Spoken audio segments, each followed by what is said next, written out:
getting caught up today with the big sleep. Former Michigan basketball player Jon Teske will join the program today, member of the 2018 Final Four team, 2017 Big Ten tournament champion, 2018 Big Ten tournament champion, 4-year player in the heart of the Beeline era, also played 1 year with Juwan, and we are going to talk about that as well. Looking forward to taking a walk down memory lane through what was a very fun era of Michigan basketball. So that should be very exciting. Before we get into the interview, though, just want to get a few show notes out of the way. And I'm sure this annoys people with, the consistency in which I do this, but it's important to plug what you're doing. We're on Twitter at Castellani 2014. We're on TikTok as well. Just had a phenomenal weekend on TikTok. The brand is really growing there. On pace to get to 10K well before the end of the year, but I don't want to count our chickens before they hatch by any means, but continue to follow me on that platform. If you're watching on YouTube, hit that like button. Hit that subscribe button. Let's get those watch hours up. We are available in audio form on Apple Podcasts. We are available in audio form on Spotify, so check us out on all of those platforms. And of course, CastellaniContent.com is being updated every single day with the content that Austin and I create. We've been at that for a while now, so we have a pretty deep archive at this point of Lions videos, Michigan football videos, basketball, and of course the Tiger videos that we do after every single game. So things are starting to add up, which I think is great. All right, let's do it. Let's take a trip down memory lane with champion and former Michigan basketball player Jon Teske.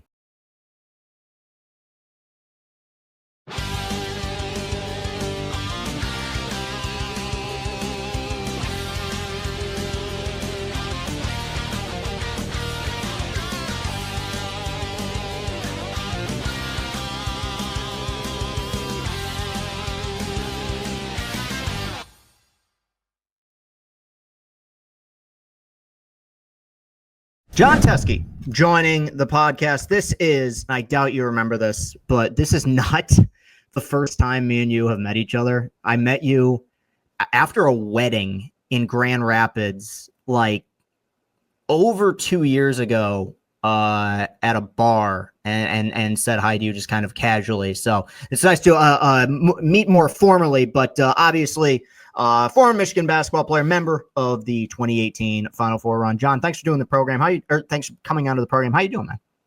Yeah, thanks for having me. Yeah, not too bad. Excited to do this, and life's been good, so no complaints over here. Awesome, man. Well, I want to kind of do a little walk through memory lane, so to speak, with the journey, because it was a fascinating 4 years, like a really eventful 4 years that you were there, just not just with what the teams were doing, but there was a lot of storylines. And I guess I'll just start with what was really a national story your freshman year with the plane crash team, and obviously you guys winning the Big Ten tournament after all that. And having followed that season, I think one kind of misconception is the fact that like you guys were playing really well before that happened. Like you had a good second half. Walton was playing some of the best basketball of his career. And there were so many reports that came out at that time from different people. But like from your standpoint, where, as somebody who was kind of in it, how close were you guys, or were you guys close to not playing in that tournament at all after that happened? Yeah, it was going back, like we didn't even know if we were going to go, like you said. Like I remember, first of all, we were sitting in some hangar for about 2-3 hours at still trying to figure out if we're getting our stuff off the plane, find a way back to campus. And then I remember, Ward came and talked to us for a little bit. Beeline had us all in a meeting room again, like that late, would it be Wednesday night? And kind of just like they said, whatever we want to do, we had options. We could drive or bus down, fly again, not go. But yeah, I don't know what came up to be it, but we got somehow connected with the Pistons playing. So I think that made us feel a little more comfortable. And again, I know still to this day, I hate taking off. Yeah, it's kind of funny that basketball's taking me all these different places, and I've had to fly everywhere after that.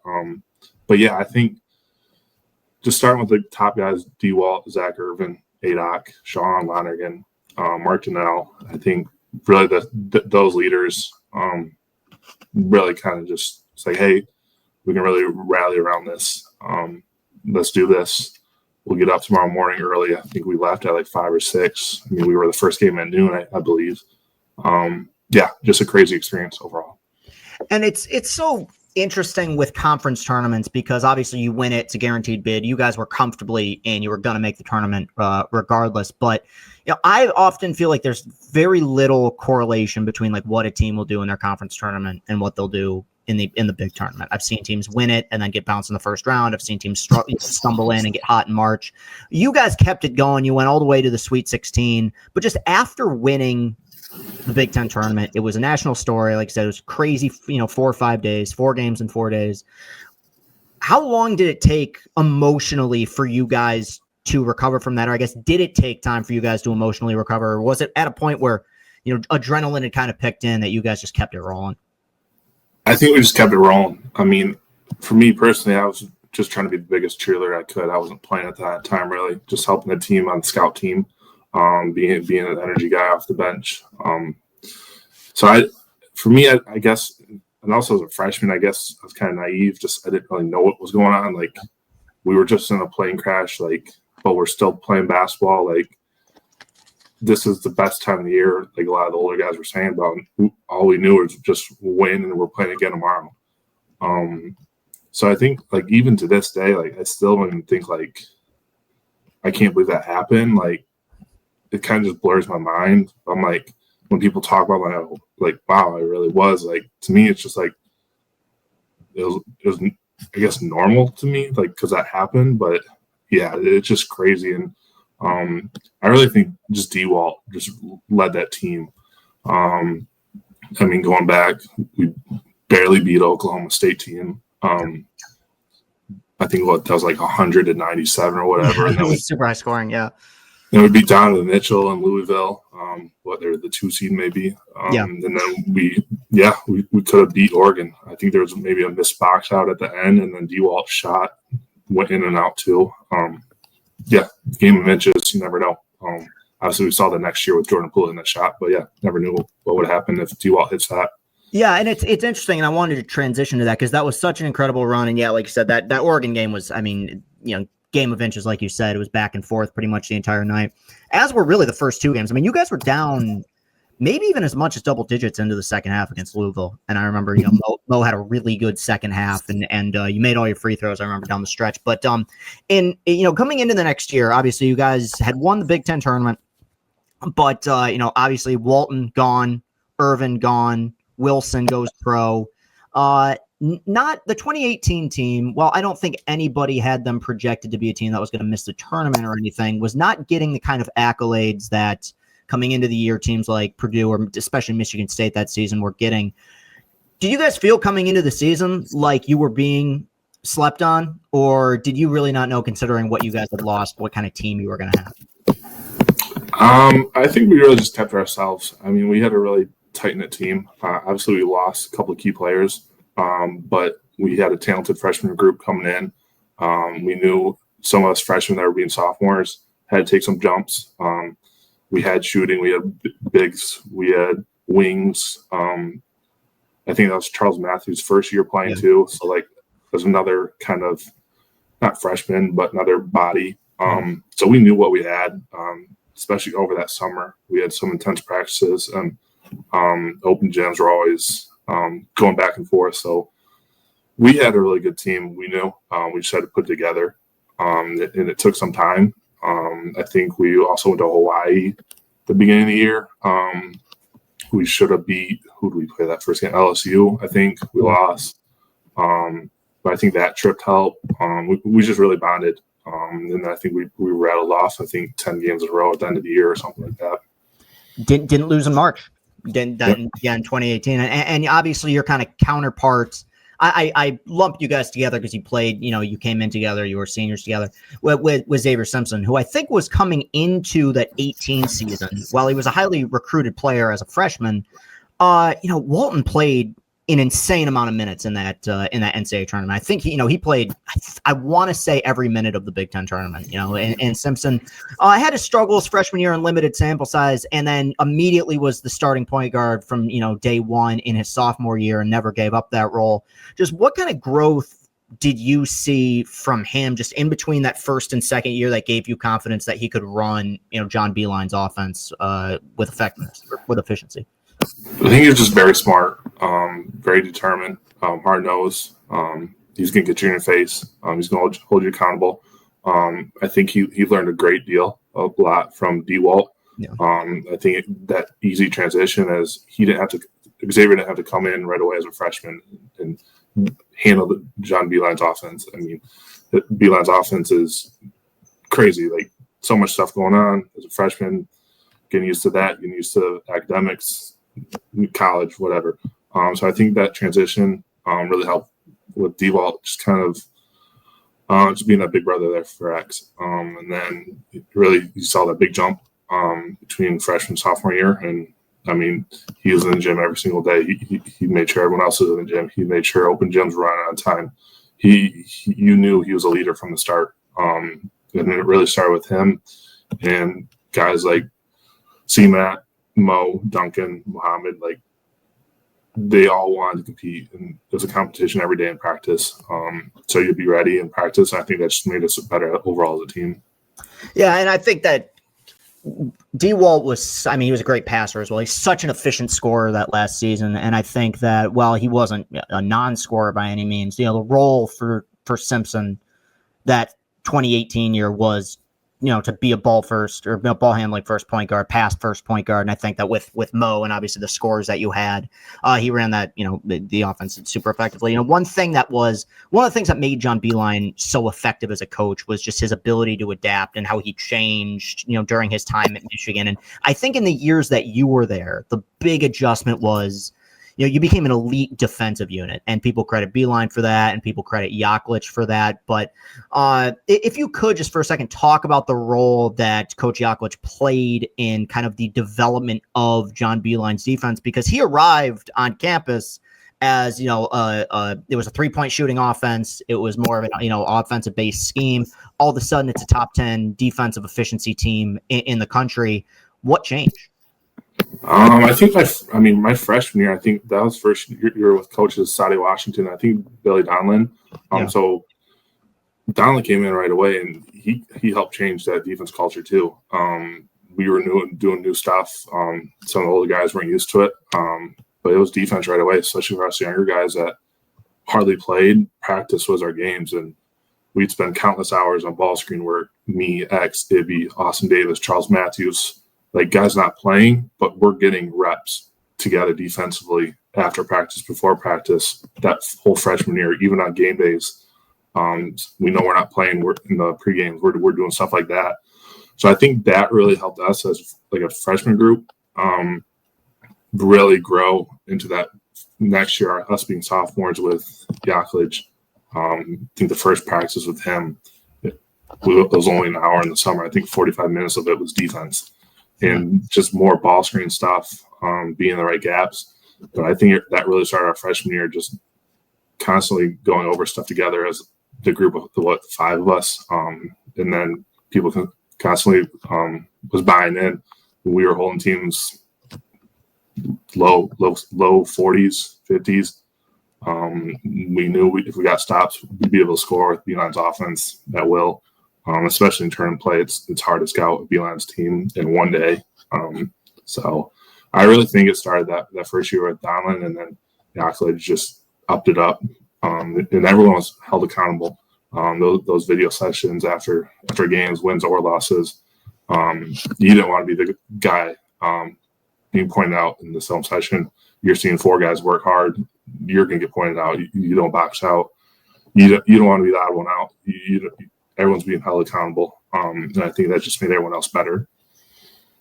Yeah, and it led to you guys having an immense amount of success, and it was interesting because deja vu kind of kicked in. Obviously, maybe a little bit less dramatic with the circumstances, but all of a sudden, 2018, you guys are playing at MSG. it's Big Ten tournament. Again, you find yourselves in a similar position. You knock off the 1 seed, Michigan State. That's the second time you guys had beaten them. The first time, obviously, at Breslin, which is super impressive. And then, I mean, I think one of your big signature moments, really the breakout game in your career was, the final against Purdue. You come off the bench with Mo in a little bit of foul trouble against a Purdue that, Matt Painter is nothing but consistent with the size that he puts out year in and year out in his lineups. I mean, they just grow 7-footers, it seems like, on trees. And you come into the game, really were a key part of that run in the second half, and ultimately, helping you guys win your second straight Big Ten tournament championship. And I always, when you're watching it as a fan, it's obviously so different as how you take it in as a player. But do you say to yourself in those moments, are you thinking it's your night, or during the flow of the game, is it just kind of trying to go one possession to another, and then at the end of the game, you kind of look up and you're like, damn, I kind of kicked ass today? Or was it, to my roundabout question, did you feel like it was going to be a moment for you when you came off the bench and he brought you in? I don't think at the time. I just knew that year, sophomore year, I could have been being the first guy off the bench most nights. That big. Mo wasn't great defensively. He'll tell you that. Mm-hmm. He always got in foul trouble. So I knew I could be and Coach Beilein's rule is you get one foul in the first half, you're going to sit for at least 10 minutes. So I knew I was could play within the first 20 seconds. In some games you saw that, and other games I would maybe not going in until the under 12-minute timeout. So that for me was a huge adjustment, especially not playing my freshman year. So I think over time that sophomore year, you kind of see me grow throughout the season. And I had great practices, and Coach Beilein was always on me. Teammates were always on me. They saw what I could do in practice, and they felt comfortable with me out there. And I didn't think anything of it. That tournament game, I think the first shot I missed, and I got my own rebound and put it back. And yeah, from there just got – with the defense Purdue runs, we were able to kind of pick them apart. I think our pick and roll, me and Mo, we were able to get dunks, layups, Xavier and Muhammad to be able to get the rim. I think it was just a good matchup for us. And, we took advantage of it. Yeah, and it was an exceptional moment. I think a huge and that run in general was such a huge moment for you guys. It was another 4 games in 4 days. You had a really tough draw. You had an overtime game against Iowa, and then Nebraska, who was fighting to make the tournament, you guys smashed. And did you feel like, because that's national stage? I mean, it's Madison Square Garden. That's the last game right before they do the draws for the NCAA tournament. People are watching. Did you feel a shift in your career at the moment? Did you feel like something had changed in terms of your exposure after that game, or was it kind of just making sure that you were, in the submarine with the rest of the guys? I think it really hit me when I think the Reno's chanting my name during the game in one of the timeouts. I was like, to kind of look back at it too now, it's really special, really cool. Obviously I'll never get that moment again, but it's always part of me and my journey. And especially that was my whole family was there. Mom and dad and sisters and my cousin. They were all there. It's just special that they were there because they didn't come that freshman year just because I wasn't playing a whole lot. So for them to travel out there to New York, and they kind of had a heck of a ride out there too. I mean, it was pretty with their story getting out there and getting home. But to have them out there, it was pretty special. And looking back at it now, it was really cool. Remember, I think I looked at my phone after the game. I had close to 500 texts. Never had that after a game. People reached out to me from high school that I hadn't talked to in 2-3 years. It was a really cool moment, especially now to look back on it too. I'll kind of always have that too. Yeah, and it is another banner hung in Chrysler Center that you guys another accomplishment that you guys had, and then again it's March can be very cruel because a week later you guys find yourself on the precipice of getting bounced by Houston. Beilein draws up a play in the sand. JP hits his the shot that kind of you talk about a breakout moment. I feel like that was kind of the inception of Jordan Poole's kind of growth as a star, and has ended up having a wonderful career in the NBA. And you guys were a 3 seed, and that was one of those weird brackets where teams were getting knocked out, and you guys, by the second weekend, were the highest seeded team that was left in your regional. When you're a part of an NCAA tournament run, how much attention are you paying to what other teams are doing? What, throughout this thing? Are you? I'm not saying paying attention to your own bracket. You guys are playing, but are you guys paying attention to what your potential opponent might be? Or are you trying to just focus on what you can control? I think you're aware of it. I mean, I was.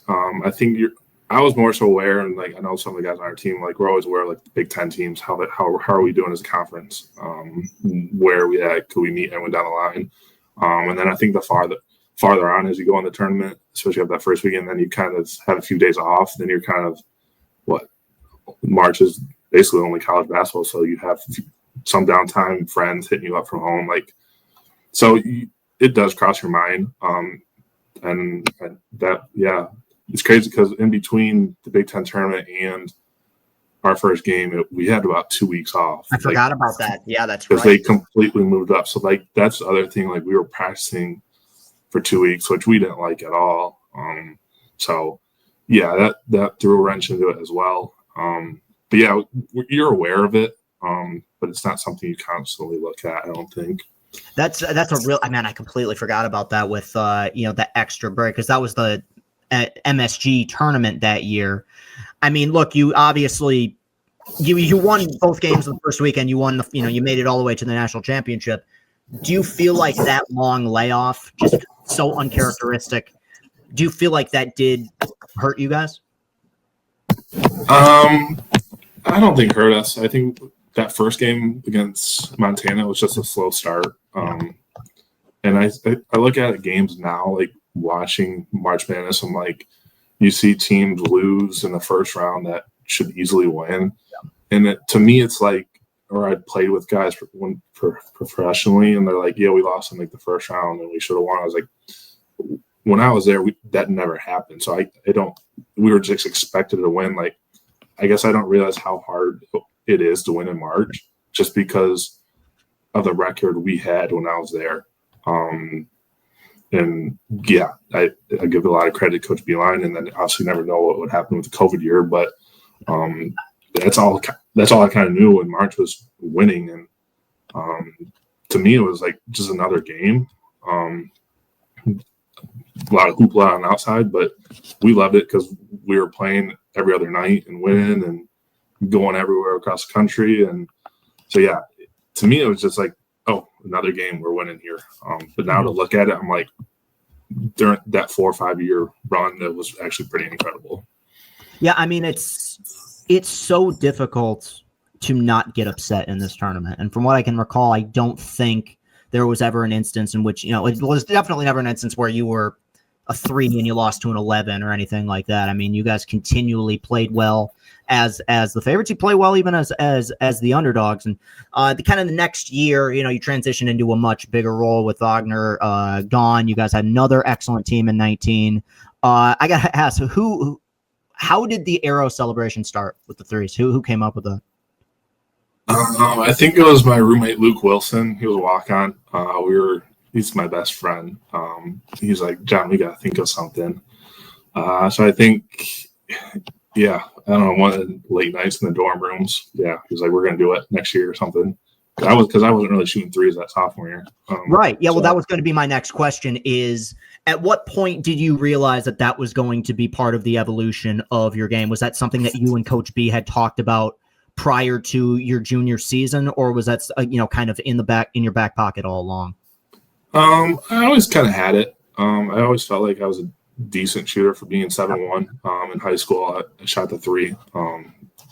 So it just wasn't my role at Michigan at the time. I knew I had to work on it. I wasn't going to get the green light right away. Sophomore year, I knew that still wasn't really my role. Just be a big body down there and screen a roll, finish on the hoop, defend.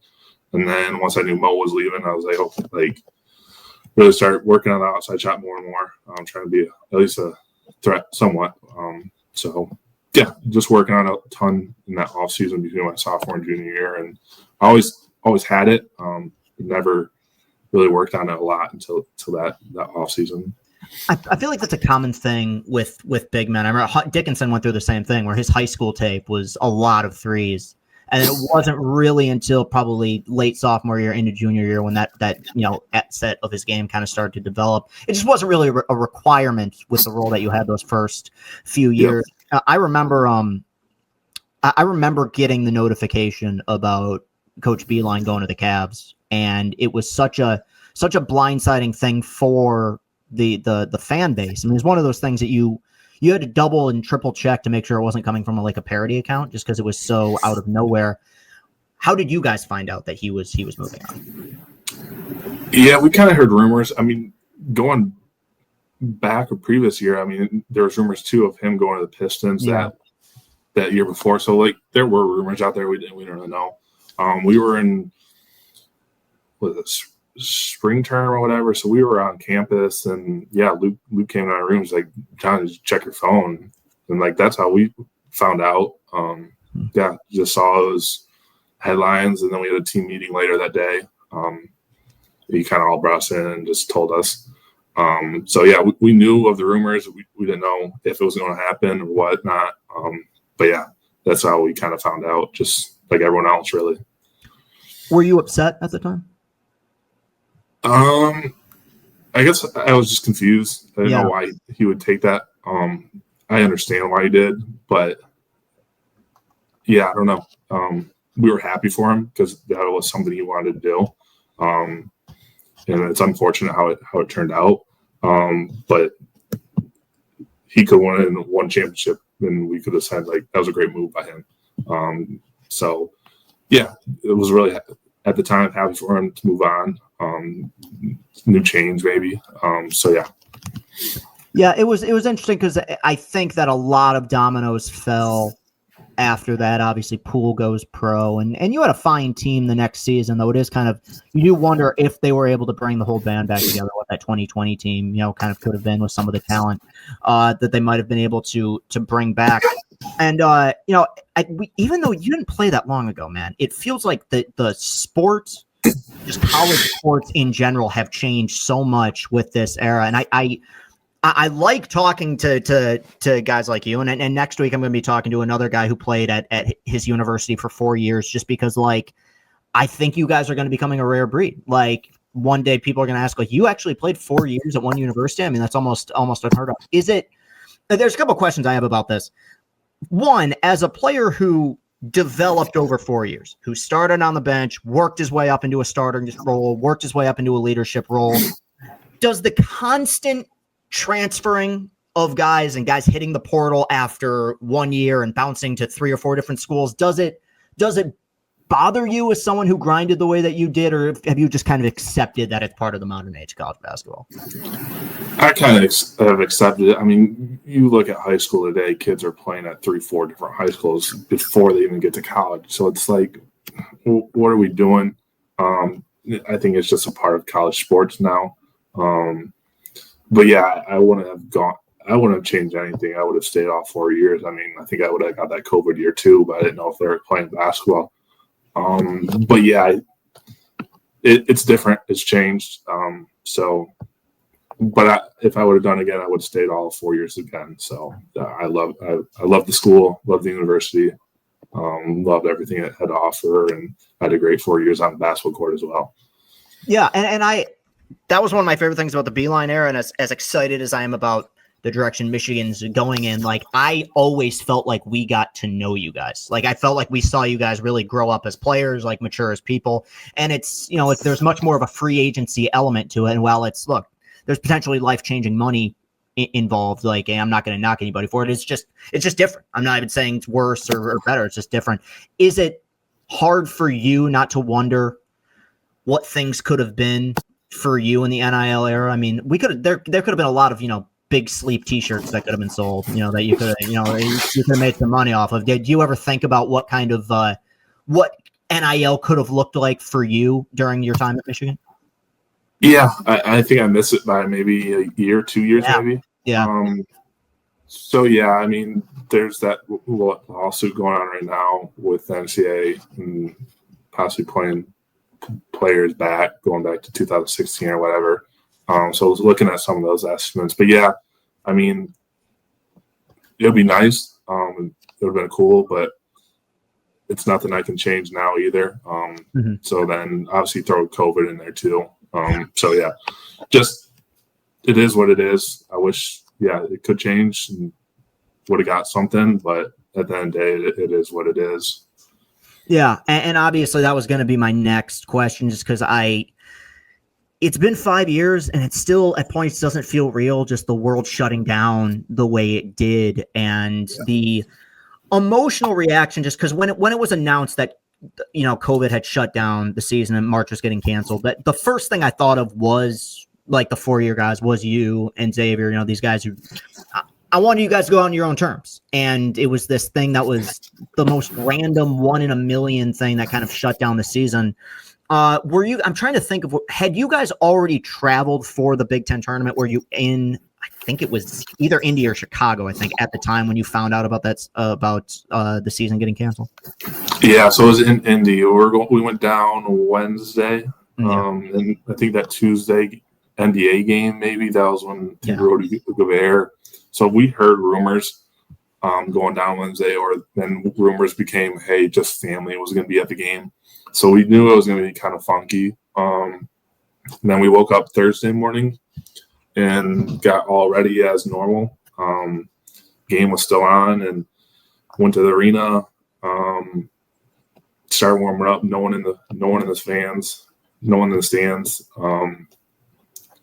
Then we went back because we go in and out of the locker room a few times, and we went back in at about the 5-minute mark when we usually do, and still no one was out there. So we're like, that's weird. Like, we're 5 minutes from tip at the noon game. Like, where's our parents? Go back out there. Time's going down. Then I heard actually say we're not playing, and we're kind of looking around what's going on. And then the horn goes off, I think, and no one's in the arena still, and we get told just to head back to the locker room.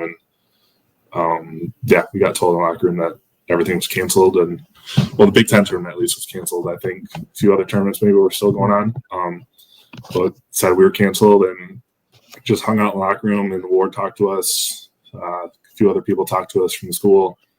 We were just confused. We didn't know what was going on, but we were just told for the safety and health of our sakes, we weren't going to play. And I remember going back to the hotel. My family was there.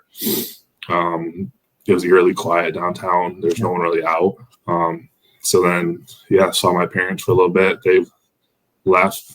They went down, came same time we did. Came down Wednesday night, left Thursday afternoon. We left, I think, Thursday night too, to go back to Ann Arbor. That's basically it.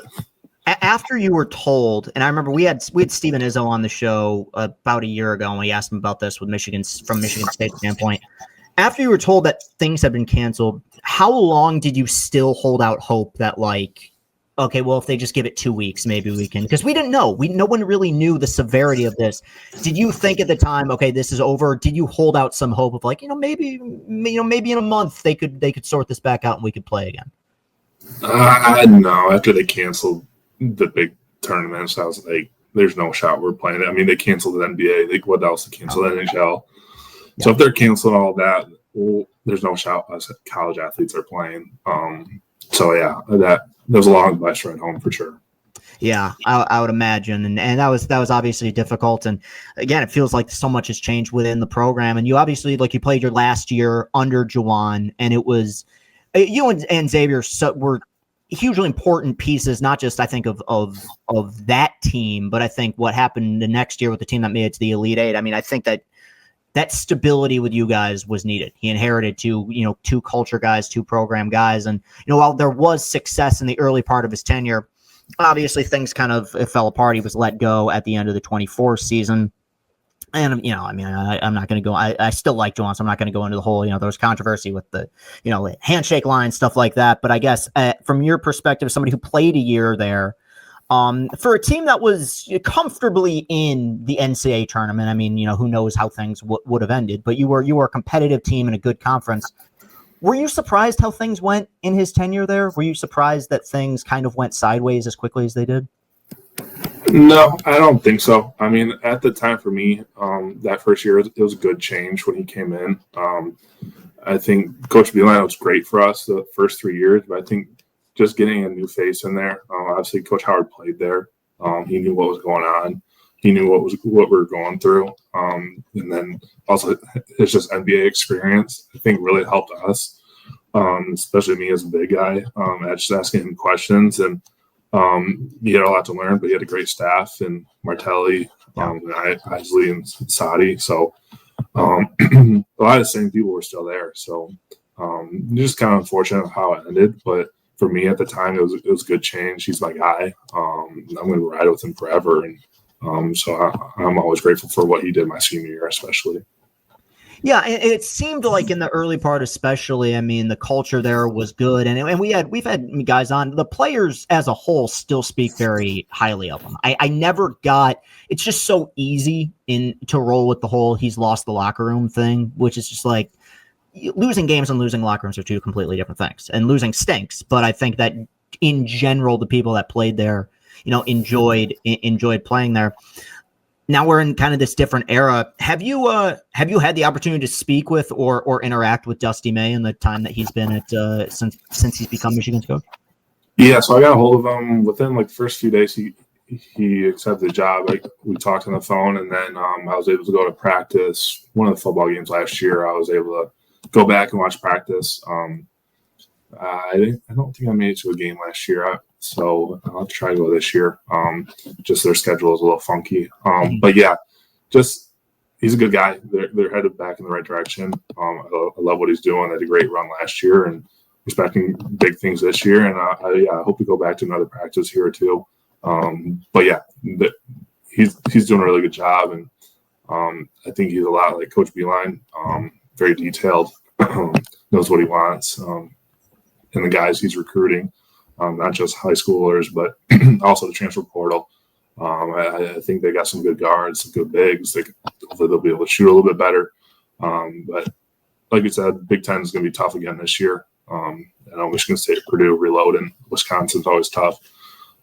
So they're going to have their hands full, but I think they can make another deep run. Yeah, no, I mean, it's an exciting time, and it seems like the university is committed with the NIL stuff, and I mean, he's killed it in the portal. Have you ever talked to Coach Beeline about, or I don't know, how do I phrase this? How do you think he would have adapted to this modern age? Just because he was so good at the player development side of things, and he was so good at really, I mean, taking on at the time what we often viewed as these projects and kind of turning them into stars. I mean, the guy behind me, Trey Burke, was a 3-star recruit who became National Player of the Year. He's about to have his jersey retired. Do you feel like he would have had adapting to this modern age, or do you feel like he would have struggled with the kind of outside the external forces that exist and with stuff like NIL and the portal? I think he would have adapted, but I think would have been like the right guy. Like the one guy that stands out is Charles Matthews, how he got transferred from Kentucky. So I think he had been a guy that would fit in his system. Would it be two-man that can ball handle, that can shoot it, or a big that can step outside and handle the ball on screen roll? I just don't think he would have really enjoyed it. I think that's one of the reasons why, too. He kind of got out of college just chasing athletes, not just high schoolers, but your own players and then transfers. I think you really started to see that 2019, 2020. And then after COVID, like you see now with transfers all over the place, you're really recruiting your whole team and high schoolers and other transfers. So, yeah, I think he would have adapted well. I don't think it would have been his kind of cup of tea. Yeah, and he took another job, but he was kind of the first domino to fall of these established college coaches leaving college either for retirement or to go other place. I mean, Jay Wright retired, Tony Bennett retired, Larinaga retired. I mean, these are guys that had all recently been to Final Fours that kind of admitted that this is just an era that they aren't super pumped about. Yeah, I mean, I think he would have adapted. It's just a much different game. During your time in playing at Michigan, and obviously, Big Ten is it's a gauntlet to get through just as a conference and the places you go. What's the toughest road environment that you had to play in when you were in Michigan? In the Big Ten? Yeah. Or let's go Big Ten.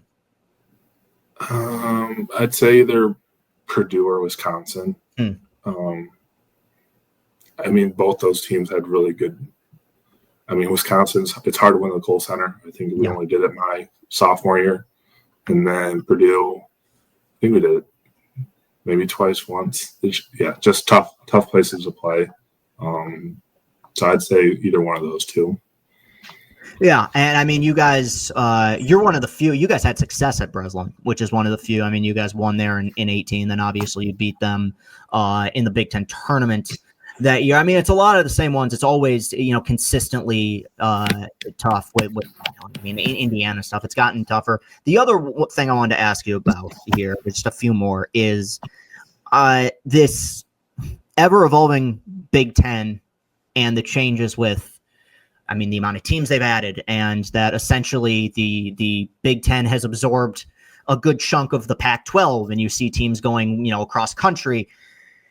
Do you think you would have, obviously you guys would have adapted, you would have played. I don't think anybody would have, turned their nose up at it. But did you, as a player, kind of prefer the regional aspect of the Big Ten, or do you look at it now and be like, oh, damn, I wish I would have had a chance to play at UCLA. I wish I would have had a chance to play against Oregon. Or you kind of feel like you didn't miss out on anything?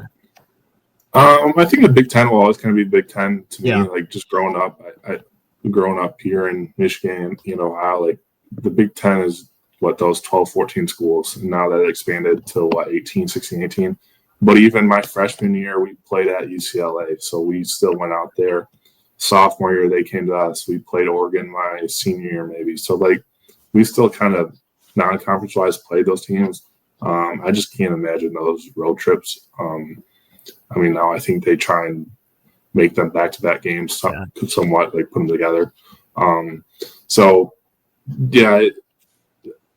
don't know where it's going to head in the future, but it's kind of crazy to see Big Ten and SEC all expanding. Yeah, I understand why it's money, it's financially based, and it works, and TV deals are crazy. I like the regional aspect of it. I like watching Big Ten football games in the day, and then USC and Oregon State are playing at 11 p.m. and I can just watch that. I mean, it's a totally different world at this point. And from a scheduling standpoint, that's the biggest thing. That, like you said, they try to lump it together, but it's tough. Last thing, what have you been? What's the world look like for Jon Teske right now? Obviously, you were in the G League for a little bit. Are you still playing professional basketball? What's your world look like? No, I'm not playing anymore. I stopped about 2 years ago now. Just kind of wasn't having fun with it anymore. Just done with it. I think COVID had a lot to do with it. Just bad timing. Didn't know what was going on with the world. I maybe could have gone overseas, but then they were all shut down. So I spent 2 years with the Lakeland Magic. And then, I was working for some buddies back home in the Cleveland, Ohio area. Moved on from there, and I'm in the Grand Rapids area now. Me and my wife live here in Grand Rapids. I got married in February. Congrats.